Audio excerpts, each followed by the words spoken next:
दोस्तों, जंतर मंतर पर अपने हक अधिकार और नीट 2026 जैसे बड़े पेपर लीक घोटालों के खिलाफ आवाज उठा रहे देश के मासूम छात्रों और युवाओं पर आखिर ये कौन लोग लाठियां बरसा रहे थे।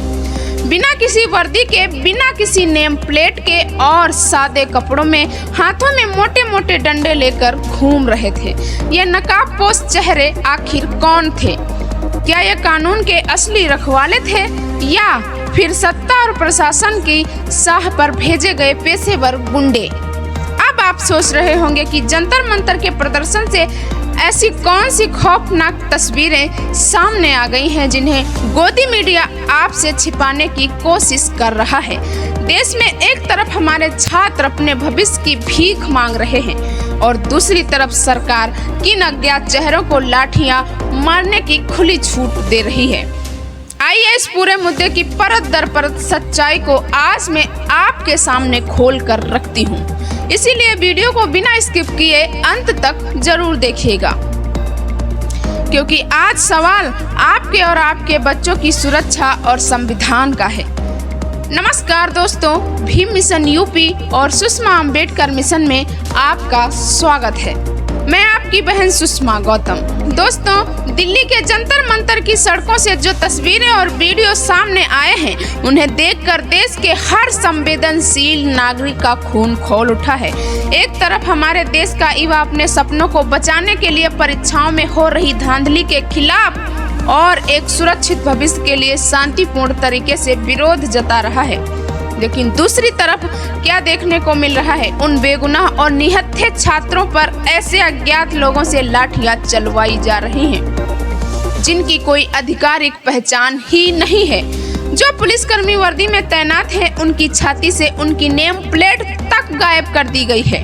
और उससे भी ज्यादा चौंकाने वाली बात यह है कि सादे कपड़ों में टी शर्ट और पैंट पहने लोग हाथों में लंबे लंबे बांस के डंडे लेकर घूम रहे थे और छात्रों को दौड़ा दौड़ा कर पीट रहे थे। अब देश की जनता को यह सवाल सीधे सरकार और प्रशासन से पूछना होगा कि अगर ये सादे कपड़े वाले लोग पुलिस के जवान हैं, तो उन्होंने नियम के मुताबिक वर्दी क्यों नहीं पहनी? और अगर ये ऑन ड्यूटी पुलिसकर्मी है, तो इनकी वर्दियों से नेम प्लेट गायब क्यों हो गए? कानून स्पष्ट रूप से कहता है कि ड्यूटी पर तैनात हर पुलिस अधिकारी की पहचान पारदर्शी होनी चाहिए। फिर सवाल यह उठता है कि अगर ये पुलिस वाले नहीं हैं, तो पुलिस की मौजूदगी में ये नकाबपोश और सादे कपड़ों वाले गुंडे छात्रों पर डंडे चलाने वाले आखिर कौन हैं? जब देश का गरीब, दलित, पिछड़ा और मध्यम वर्गीय छात्र अपने बर्बाद होते भविष्य पर जवाब मांगता है, तो सरकार और मीडिया एक सेकंड में उन्हें नक्सलवादी, उग्रवादी, आंदोलनजीवी और उपद्रवी का टैग दे देती है। लेकिन मैं आज भी मिशन यूपी के इस मंच से छाती ठोक कर पूछना चाहती हूँ कि बिना नेम प्लेट के और सादे कपड़ों में गुंडों की तरह लाठियां चलाकर छात्रों का खून बहाने वाले इन अज्ञात चेहरों को आप क्या कहेंगे? क्या ये नक्सलवादी के भेष में आए उपद्रवी नहीं है?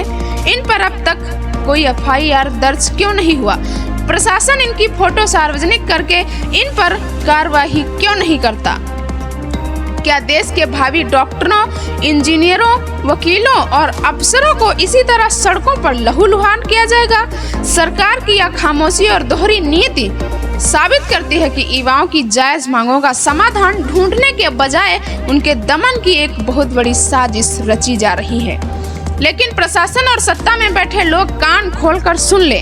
बाबा साहब डॉक्टर भीमराव अंबेडकर जी के संविधान को मानने वाला यह बहुजन समाज और इस देश का युवा इस तानाशाही के आगे कभी नहीं झुकेगा।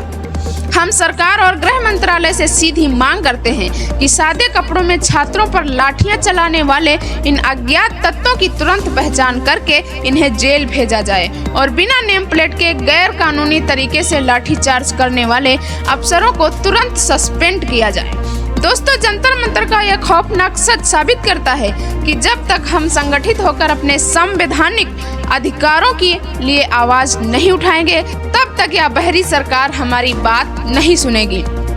भीम मिशन यूपी देश के युवाओं के हक के इस लड़ाई को इसी निडरता और बेबाकी के साथ उठाता रहेगा। इस सच को दबने ना दें। इस वीडियो को देश के कोने कोने तक शेयर करें और कमेंट बॉक्स में लिख कर बताएं कि क्या युवाओं पर यह अत्याचार सही है या गलत।